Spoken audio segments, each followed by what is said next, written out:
Good evening. How we doing? Yes. That was really loud. The speakers, not you guys. You guys could do better. All right, let's get started. Man, I'm so excited you guys are here with us tonight. If we haven't met before, my name is Juan, and I promise I know how to work an iPad with a case. We're stoked that you're here. Welcome to YX. If we haven't met, like I said, my name is Juan. I'm one of the pastors here. It's a joy to be with you guys every Thursday night. I hope you guys had a good week so far. Is anybody enjoying the colder weather? Yeah? Yes. And then those of you that are just like, nah, I just want shorts and tank tops all year round. Gross. As somebody that moved here from Denver, I miss the cold weather. Anytime there's a slight breeze, give me a hoodie and don't talk to me. So anyway, we're going to get started. This week, we are starting our new series titled Gone Fishing. And we're going to be looking at the story of Jonah. It's one of my favorite stories in the Bible. It's also my kid's favorite story because it has a man, it has a fish, and he gets swallowed by the fish. But before we get into that, I just want to, kind of give us a little bit of an on-ramp to what we're going to be talking about tonight. We're going to be talking about running away. We're going to be talking about running away from things that we're supposed to do, things that maybe you should be a part of. So imagine this. You're sitting at home. It's, it's Friday night, it's Saturday night, and before you know it, your phone starts blowing up. It's your Snapchat, your Instagram, your texting app that is disguised as a calculator so your parents can't read your text messages. All the things are like blowing up, and it's all your friends, and they're calling you out because you were supposed to be at this thing that you are not at. You flaked on these plans. You were supposed to do this thing you said you were going to do, and now they're angry because you're not there. Or maybe for you, it's a hard conversation that you're dodging. Like you need to be having a hard conversation with a friend, a family member, somebody in your life, and you keep running the opposite way from it. And so like I said, tonight we're talking about Jonah, a guy that ran from God, and he quite literally dragged everybody else with him into his problems. And here's the question I want you to wrestle with tonight as we walk through the first chapter of the book of Jonah. And if you're like, oh my gosh, were we reading a whole chapter of the Bible? Jonah's literally 2 pages in my Bible. It's super short. So if this is the most Bible you get this week, I'm happy for you. So we're going to be looking at the book of Jonah, and I want you to ask yourself this question tonight. You can throw it up. What if God is calling you to something hard and running from it is costing you more than you think? So I just want you to sit with that for a minute. What if God is calling you to something that's difficult, right? It doesn't say that it's going to be easy, that life with Jesus is going to be simple. He's calling you to something difficult, and by you and me running away from it, it's actually costing us more than we think. Is anybody in here a driver? Like anybody here drive? Yeah? Okay, beautiful. Yeah, those of you guys that have a car, you should raise your hand. So there's 2 types of drivers in this world. There are people that when the gas gauge gets to a quarter tank, you're the type of person that says, I can drive 10 more miles. And there's some of you in this room, like my wife, then when the gas gauge gets a quarter low, you start freaking out thinking you need to get gas now. Also, I don't know why that picture looks like it was taken in a potato. That's on me. I'll pick a different one next time. So there's 2 kinds of people. I am the person on the left. I am the person that likes to run on fumes. And my mom has been telling me for years, hey, stop being dumb, get gas when you need to. So quick story. When I went off to Bible college, I had to drive all the way from Arizona to Missouri. That's 23 hours. And so I slept in Texas for a little bit, and then I'm driving through Oklahoma. Now remember, I grew up in Arizona, the desert. I've never seen bad weather. We're driving through Oklahoma, and I looked down at my gas gauge, and I realized that it's at a quarter tank. Now, I'm on this thing called the interstate, and there's not a whole lot of exits between gas stations, and I see a gas station off to the side, and I think to myself, I should probably stop at that gas station before I get back on the interstate. But everything in me just said, or you could just keep going and stop at the next gas station.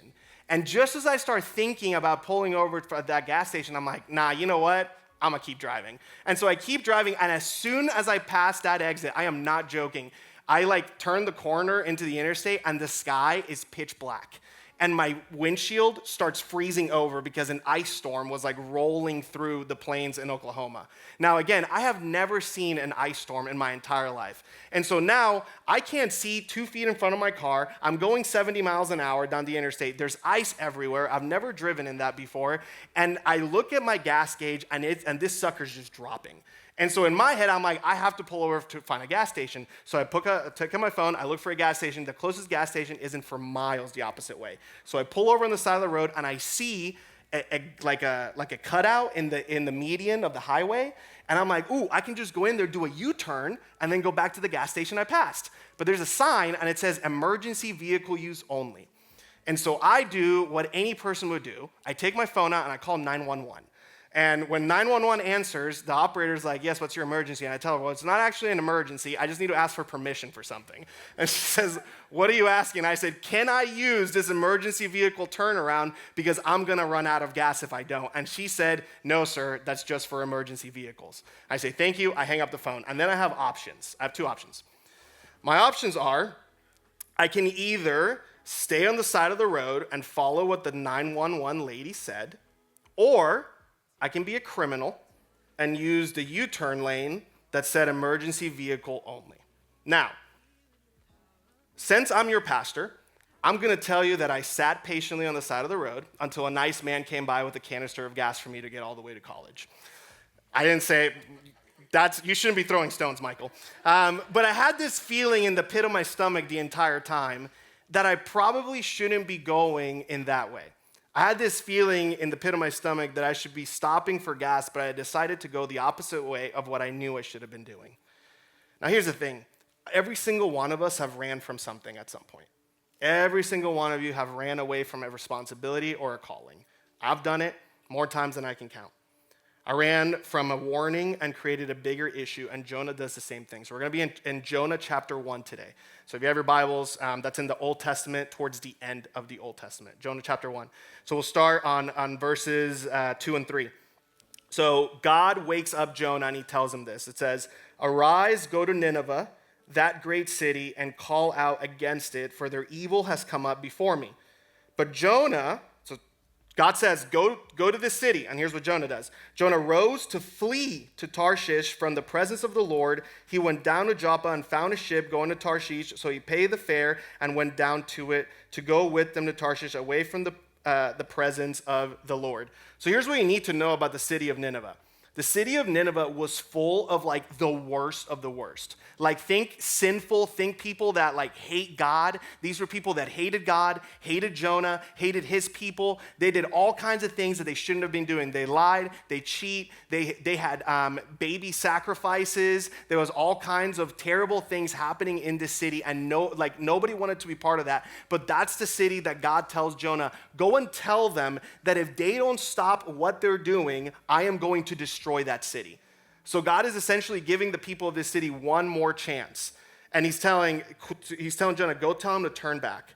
The issue, though, is that Jonah didn't want to have anything to do with this. The issue is Jonah decides, instead of going to where he's being called to, he decides to go down to the harbor, buy a ticket, and take the boat the complete opposite direction from the place that God is calling him to. Now, I want you to pause here for a second with me in the story. Jonah just heard, like, as clear as you are hearing my voice right now, Jonah just heard the voice of God. Like, this isn't like a gut feeling, like, maybe I should go to Tarshish, maybe I should go to, no. Jonah heard it as clear as you're hearing me right this second, and Jonah decided, I'm gonna actually do the complete opposite. I'm gonna do the complete opposite of what God is calling me to do. This is like if your mom and dad were like, hey, stop picking on your little brother. And then instead of stopping, you double down and you punch him in the mouth. Like, it's the complete opposite of what God is calling them to do. God is telling them to go one way, Jonah decides to go the other way. So the first thing we get from Jonah's story is this. When God speaks, we listen. When the God of the universe tells you to do something, it is probably in your best interest to do that thing. Let's keep going. Jonah jets, and he gets in this boat, and with these poor, unsuspecting sailors. Now, these sailors, total innocent people. They're sailors. They're just maneuvering the ship in the water. They're doing their job. They have no idea what's about to happen because this guy that's disobeying God just got in their ship. And so as soon as they set out, a huge storm hits the boat. It's rocking them back and forth. They're freaking out. They think they're going to drown and they're going to die. And in the midst of this turmoil and all this chaos, Jonah is taking a nap. And he's passed out at the bottom of the ship. And so they're freaking out, trying to figure out where he's at. The captain finds Jonah, and he wakes him up. And let's pick up there, verse 6. It says, "So the captain came and said to him, 'What do you mean, you sleeper? Like, why are you sleeping? Arise, call out to your God. Perhaps the God will give thought to us that we may not perish.'" And so right there you see, like, these people were religious people. They believed in something. They believe in some higher power, and for some reason, all of their false gods aren't listening to them. And I find it really ironic that they're like, "Jonah, pray to your God." But little do they know that the reason that they're going through this is because Jonah disobeyed that same exact God that they are asking for deliverance from. And they're saying, "Jonah, pray to your God that this storm is going to end." And then finally they find out why Jonah is there. And then Jonah tells them, "I disobeyed God. I'm running away from God." And immediately they start asking him questions. They're like, "Who are you? Why are you here? What did you do? What is your job? Like, what is your vocation?" They're trying to figure out what happened. And so we'll pick up verses 9 through 10. And it says this, "And he said to them, 'I'm a Hebrew, and I fear the Lord, the God of heaven, who made the sea and the dry land.' And then the men were exceedingly afraid and said to him, 'What is this that you have done?' For the men knew that he was fleeing from the presence of the Lord because he had told them." And then it even says there, "And they groaned, 'Oh, why did you do it?'" So even in the midst of running, Jonah understands the power of God. And even in the midst of his disobedience, he knows how powerful God is. And then the sailors start to believe too, and they start groaning, "Jonah, why did you do this? Why did you rope us in on your disobedience? Why would you disobey the God of the universe? Look what's happening right now." And that leads us to our second point from Jonah's story. Our disobedience affects everyone. Sometimes you and I like to think that, well, it's just my choice. It's just a thing that I'm doing, and if there's any blowback, it's just going to fall back on me. But the reality is that that's so often not true. When you and I don't do the things that we're called to do, people around us get hurt. People around us get pulled into our mess. It's like if you're in a group project in science class and you decide to not do your part of the group project. Well, you're going to fail the project, and guess what? So are the people in your group because it's a group project. These sailors did nothing wrong. They're just doing their job. But here's the rub that you need to understand is that when Christians don't do their job, people suffer.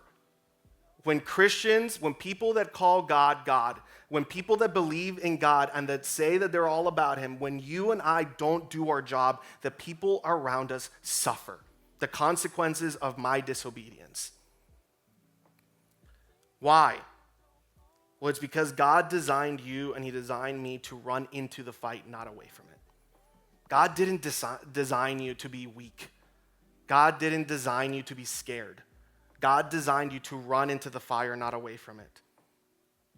Our disobedience hurts the people around us. And so Jonah's running, and because of that, people are suffering around him. And so what do? Jonah comes to terms with what he's done, and he stops fighting God, and he tells the captain of the ship, "If you want this storm to stop, if you want this chaos to end, pick me up and throw me overboard. Let me drown. Just toss me overboard, and the storm will stop." Verses 13 through 14. "Nevertheless, the men rowed hard to get back to dry land, and they could not, for the sea grew more and more tempestuous against them. Therefore they called out to the Lord, 'O Lord, let us not perish for this man's life, and lay not on us innocent blood, for you, O Lord, has done as it pleased you.' So they picked up Jonah and hurled him into the sea, and the sea ceased from its raging."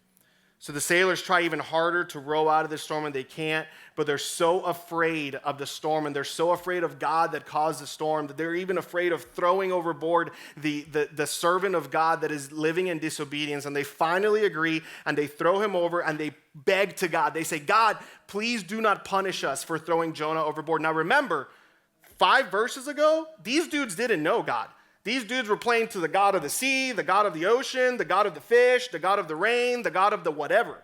They had no idea that there was a God out there that controlled everything. But now they're bending the knee and they're bowing down. They're begging the God of the universe, do not take it out on us because we're throwing Jonah overboard. They agree to do it. They throw him overboard. And this leads us to our third point, and that is this, that God's grace outruns your rebellion and my rebellion. God's grace, the grace that our God has, is far larger than any sin, any rebellion that you and I have in our heart. Jonah's gonna go directly against God's voice, and even there, God is merciful to him and the people he drug along with him, because from the moment they threw him over the board, the storm stops. And look at God's grace in display in verse 16. In verse 16, the second and final verse says, then the men feared the Lord exceedingly, and they offered a sacrifice to the Lord and made vows. In the middle of Jonah's sin, God finds a way to reconcile a bunch of sailors that were on their way to eternal separation from him and to save their souls along with Jonah. In the middle of his disobedience, God is merciful. And right after Jonah gets dumped, Jonah is swallowed by a big fish. And the Bible says that he would spend 3 days and 3 nights in the belly of that fish. Bible nerd time. There's somebody else who spent 3 days and 3 nights somewhere. We'll talk about him later. Here's the point. Often, running away from the things that you and I don't want to do turns out worse for you and for me. God calls us to more. He calls us to trust in him, to lean on his plan. But let me recap this part for you, is that even in our running, I don't want you to miss how good the Lord is, even in the midst of my running and your running. Because Jonah didn't drown, right? So remember, Jonah gets thrown overboard in the middle of a storm. But Jonah doesn't drown in that water, because this fish comes by and he swallows him up. And here's what we need to realize about this, is that the fish was not punishment to Jonah. It was salvation. That fish wasn't punishment, it was salvation. It was the Lord extending grace to Jonah. He's saying, hey, it's okay. You've been running and you've been trying your way. Are you ready to try mine yet? Like, go ahead, you want to try again? Go for it. But when you're ready, I'm here for you. And I can show you. In Mark 4, we find a different story in the New Testament. It's got Jesus. And Jesus is with his disciples. And there's a storm raging, and the disciples are freaking out, and they're losing their mind. They think they're going to die, and they're looking for Jesus. And where do they find Jesus? Napping. Napping at the bottom of the ship. Jesus is just taking a nap, chilling out, trying to get some Z's. And the disciples wake him up, and they say, Jesus, can you calm the storm? And Jesus looks at them, and he is, in a way, tells them, dude, you've been with me for how long? You've been doing ministry with me for how long? And you still are scared of the storm? You've been walking alongside of me. You've seen miracles. You've seen everything I've done, and you're still scared of the storm. Where's your faith? Where has it gone? And Jesus calms the storm. The God that was present for Jonah and his new friends, the Jesus that we read about in Mark 4, is the same God that is present for you here today. And so whatever storm that you're experiencing, whatever thing you're running away from, God is inviting you to give it up and to stop fighting him, to stop running in the opposite way of what God is actually calling you to do. See, Jonah's storm shows us that when running fails, God's way works, and you can start putting that into action tonight. And so I have 3 things, and we'll wrap it up here. Number 1, for some of you, what you need to do today is you actually need to stop running. You've been running for way too long. God's told you what he needs out of you. God's told you the thing that he wants for you. God's asked you to do the hard thing, and you've been running because you're scared, because you're nervous, because you don't want people to see you that way, all kinds of excuses that we make. But stop running. What's the thing that you're avoiding? The hard conversation, the ending a tough relationship. Reach out to someone, make the call, shoot the text, make the meeting. For some of us, we have to actually trust in God's grace, because when you fail this week, when I fail this week, because newsflash, you will, and I will fail this week. All of us will. I want to encourage you to take a second and talk to God. God, I ran away. Will you rescue me? God, I did the opposite of what you asked me to do. Can you help me? And I promise you that God is a good father and he will show up in those moments. Write the word grace on a sticky note and stick it on your bathroom mirror, put it on your rearview mirror in your car, take a picture of it and set it as the background of your phone, whatever you need to remember that God's grace is always bigger than whatever disobedience you're carrying. And then for some of you, you actually need to start at step one, and that is some of you need to explore Jesus. And you need to be open to the idea that maybe you're not as smart as you think you are. You need to be open to the idea that maybe you don't have all the answers. And that you've been trying, that you've tried the alcohol, you've tried the drugs, you've tried the relationships, you've tried disobeying, you've tried all of the things that life has to offer you, and you still don't have that hole in your heart filled. And every time you try something new, it leaves you emptier than the time before. And so for those of you, I want to encourage you, would you try Jesus? Would you explore Jesus if you haven't already? Man, read Jonah 1 tonight. You don't got a Bible? Come talk to me. I'll have one from Amazon on your doorstep tomorrow morning, I promise you. Read Jonah 1 and look at the way that God has grace on somebody disobeying. Take 5 minutes, ask your leader about it. Talk to somebody tonight before you leave tonight. There's no pressure. And I'm not making this up. I'm just giving you the truth. I'm just a messenger, and I get to tell you about it. And if you don't believe me, check for yourselves. Try Jesus because you've tried everything else and it just hasn't worked. And if you're tired of your way leading you straight into the eye of the storm, I want to encourage you that there is just a better way to do life, man. And I don't say this because I want for more people to be in this room. I don't say this because I want to say oh man, I got to lead this person to find Jesus. I say this because I've actually sat in the same seats that you're sitting in, and I've walked the same road that you're walking. I've made the choices. I've done the disobedience. I've lived the double life of going to church on Sunday and leading small groups, nursing a hangover from the weekend of partying, lying to my mom. I've been there, bro.